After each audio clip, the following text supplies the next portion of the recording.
تو اللہ کے بابرکت نام سے جس نے اس دنیا کو ہمارے لیے مسخر فرمایا، درود پر آقا نامدار حضرت محمد مصطفیٰ صلی اللہ علیہ وآلہ وسلم اور ان کی آل پر۔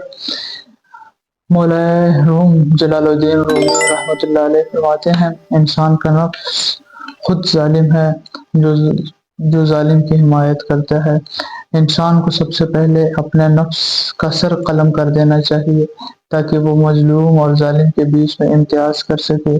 اور پھر فرماتے ہیں کہ انسان کا نفس کتا ہے جو کہ کمزور اور غریب پر حملہ آور ہوتا ہے۔ تو آج ہم بات کریں گے حضرت انسان کی روح کہاں تھی اور اللہ پاک نے حضرت انسان سے کیا حلف لیے۔ اسے کہتے ہیں عالم ارواح میثاق۔ تو میثاق سے مراد وہ پختہ عہد، وہ حلف، وہ وعدہ جو اللہ نے اپنی مخلوق سے بھی کیا، ارواح سے بھی کیا، انبیاء سے بھی کیا، رسول سے بھی کیا، اور تمام رسول اور انبیاء اور جتنے بھی اولیاء اللہ گزرے ہیں سب سے کیا، دنیا میں جتنی بھی ارواح ہیں، حضرت انسان جنہیں کہا جاتا ہے۔ عالم ارواح میں 3 میثاق ہوئے۔ سب سے پہلا میثاق وہ ہے جس کا ذکر سورۃ الاعراف میں آتا ہے، جس کا ترجمہ کچھ یوں ہے: جب آپ کے رب نے اولاد آدم کی پشتوں سے ان کی نسل نکالی اور انہیں کی جانوں پر گواہ بنایا اور فرمایا کیا میں تمہارا رب نہیں ہوں؟ تو سب نے کہا ہاں آپ ہمارے رب ہیں، یا اللہ آپ ہمارے رب ہیں، ہم گواہی دیتے ہیں۔ قیامت کے دن ہم یہ نہ کہنا کہ ہم اس عہد سے، اس حلف سے بے خبر تھے۔ تو اس میثاق ارواح میں 3 میثاق ہوئے۔ پہلا میثاق انسانوں کی روح سے اپنی توحید اور وحدانیت کا لیا گیا۔ اللہ پاک نے اپنے وحدانیت کا حلف لیا۔ اللہ نے کہا کہ اللہ کو ایک ماننا، سب نے کہا ہم آپ کو ایک مانتے ہیں۔ اللہ کی توحید پر ایمان لانا اور شریک نہیں ٹھہرائیں گے کسی کو۔ اس میثاق کو میثاق الست یا میثاق الست بھی کہا جاتا ہے۔ دوسرا میثاق اللہ نے تمام انبیاء اور رسولوں کی روح سے کیا، جو اس امر کا اعلان تھا کہ تمہیں نبوت عطا کی گئی ہے اور اپنا فریضہ ادا کرنے کے لیے وقت پر مبعوث کیے جاؤ گے اور دین کے لیے کام کرو گے۔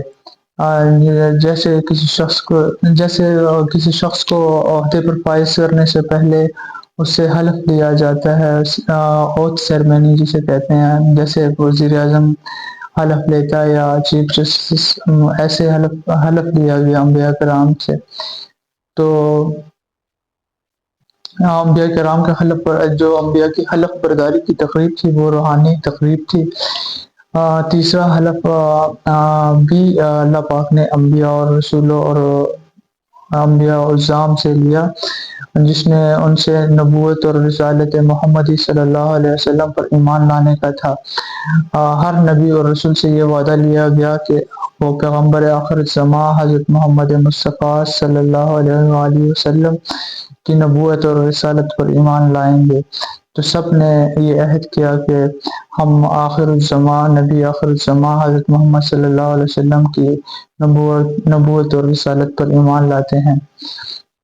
پھر نبی صلی اللہ علیہ وسلم کا ارشاد باری ہے کہ اللہ نے آدم کی پشت میں موجود انبیاء سے مقام عرفات میں میثاق کیا۔ پھر ارشاد نبی صلی اللہ علیہ وسلم ہے کہ تمام انسانوں کی روحوں کو نکالا گیا جو قیامت تک دنیا میں پیدا ہونے والے تھے، اور ان کی روحوں کو شکل دے کر حضرت آدم علیہ السلام کے سامنے لایا گیا۔ اللہ نے روحوں سے خطاب کر کے فرمایا کیا میں تمہارا رب نہیں ہوں؟ روحوں نے کہا بلی، کیوں نہیں، باری تعالیٰ آپ ہی ہمارے رب ہیں۔ تو اس خوبصورت بات کے ساتھ اور کچھ علماء کہتے ہیں کہ عالم ارواح میں ایک دوسرے کے ساتھ لوگوں کے رشتے تھے، کچھ علماء کہتے ہیں کہ نہیں تھے، کچھ علماء کا کہنا ہے کہ اس پر بحث کی جا سکتی ہے، لیکن بعض علماء کا کہنا ہے کہ یہ اس طرح نہیں تھا، لیکن زیادہ تر علماء کہتے ہیں کہ انسان ایک دوسرے کو جانتے تھے، اور جو جانتے تھے وہ ایک قبیلے میں، اگر کچھ کا کہنا کہ جو نہیں جانتے وہ الگ ہو گئے۔